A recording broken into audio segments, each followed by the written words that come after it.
Hey, we're in the next part now, and I really would like to like seal this because it's already like time for me to eat dinner. It's actually almost 11 in me and these millions of parts, but you know, the Lion of the tribe of Judah has roared. Who can but prophesy? You know what I mean? Okay, cool. So that is what the Lord was basically showing me. He told me night before last, not night before last and last night, but I initially ignored it. Fast.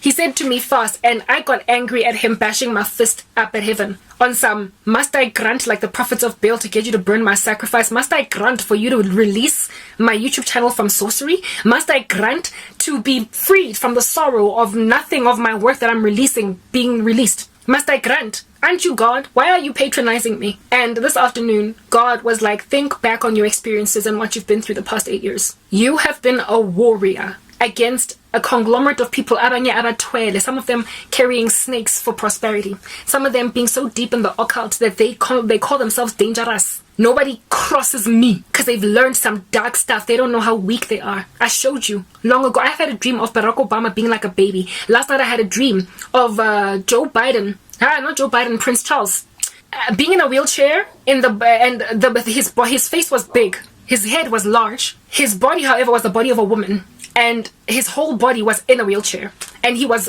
by a river, and that wheelchair of his was rolling down, about to basically land in that river, with him being a para or a quadriplegic. And his head was big, but his body was very tiny, and the whole entirety of him was disabled. And God was like, these people that the world fears, this is how they look to me. Charles is King Charles now, that everybody's talking about how he's gonna wreak havoc in everybody's life. To me, he's like a woman. You know how God is head over man and man is head over woman? So a woman basically represents somebody who is under authority from a bigger force, from a larger force, a grander authority figure. In and of himself or herself, in and of herself, the woman is not in charge or authority. Everybody else lords it over her. God lords it over her, and so too does her husband or man, males, the patriarchy. So the fact that Prince Charles is in the body of a woman says that he is, first of all, the head of a woman is a man, and the head of man is God. He's showing me that Prince Charles or King Charles has got the head above him that is in and of itself not a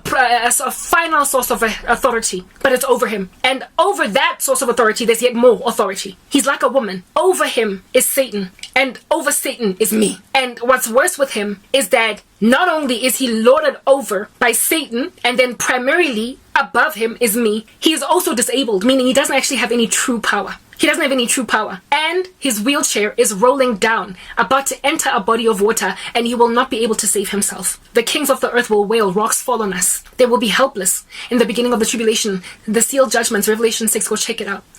That is Prince, King, whatever, Charles. He's like a girl. I've also had a dream of who is this? Barack Obama. During the time when everybody, I guess there are still people who insist he's the Antichrist. He can't be. Like, people need to study the scriptures. Like, the Antichrist is not so much gay, but he doesn't, well, maybe he is, I don't know, but I get Abantwana. He doesn't have a wife. He doesn't have any desire for women. He's like a narcissist, you know? My goods ain't gonna be touched by no one. Barack Obama has 2 kids and a wife. Like, he can't be. Like, study the man of lawlessness's characteristics. Barack Obama has already failed that test anyway. During the time when everybody was busy saying, I had a dream, God showed me Barack Obama's the Antichrist, I had a dream, Antichrist, I had a dream, Antichrist. I decided to go to God and pray and be like, Lord, is he really the Antichrist? The Lord said, first and foremost, the man of lawlessness will not be revealed until the restrainer is removed out the way and there's a falling away first. So essentially, once the tribulation starts, we will likely find out when we get to heaven. And secondly, there are traits and markings that you can look out for to figure this guy out as to who he is. And Barack Obama, many of those to work, grandchild, just by mere virtue of him being a married man, was problematic on its own. Okay. But God also showed me Barack. So basically he used the scriptures to invalidate that he is the Antichrist. And then secondly, he gave me a dream of him being he's just this guy, you know, like he's kept saying, just a small little boy. Like, he had the face of Barack Obama, but he had just had this meager existence, like, you know, a dude that pours petrol at a gas station. The Lord was like, that's what I see him as. He is not even like the greatest, you know how it's written in heaven, in Revelation, in the great white throne judgment, how the Lord says that the greatest on the earth and the least are gathered around him. The greatest will be people that were kings, you know, Napoleon, etc., like Herod, Nero type thing. They will be gathered at that great white throne judgment, but then there will be like the little old lady that used to plant chrysanthemums in her garden, also at the great white throne judgment, the least. Barack Obama is not even counted among the great according to God. He's just like a garden boy, a garden boy that will come and go. He showed me him as this lowly, meager, tiny guy in the grander scheme of things. So he is highly unlikely even any among the 10 kings. He is highly unlikely even among them. He's just like another US president that came and that went. And yet people are busy calling him the Antichrist. So ever since then, when people are like, Barack Obama, scary cat, I'm like, he's evil. He's a form of an Antichrist. But he is not all that. Plus, the Bible invalidates him as such. I forgot to mention the big head of Prince Charles, by the way.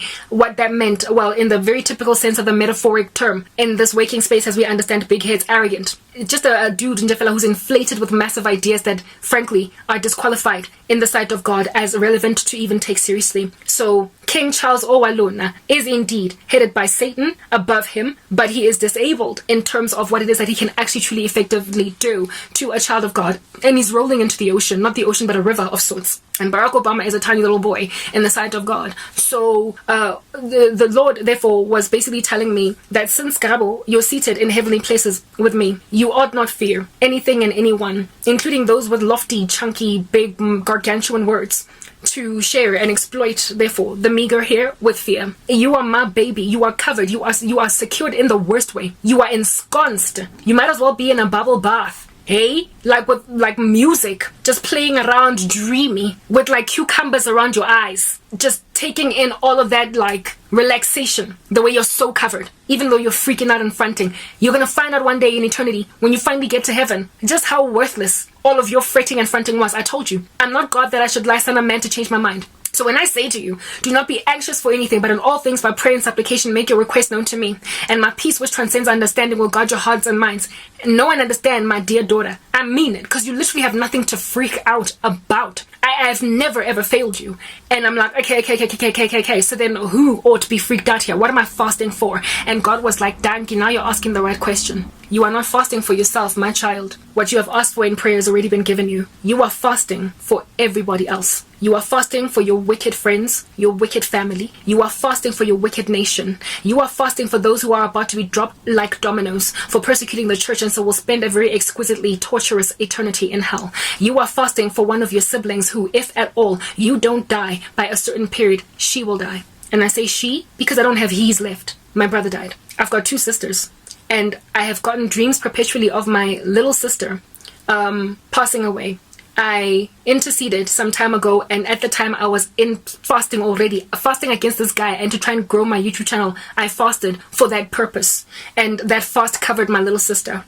I then woke up this morning to hear God saying, let's say my older sister's name is Kapapa. The Lord, I heard a voice saying, Kapapa's funeral was very sad. My older sister's life is in danger. Next part.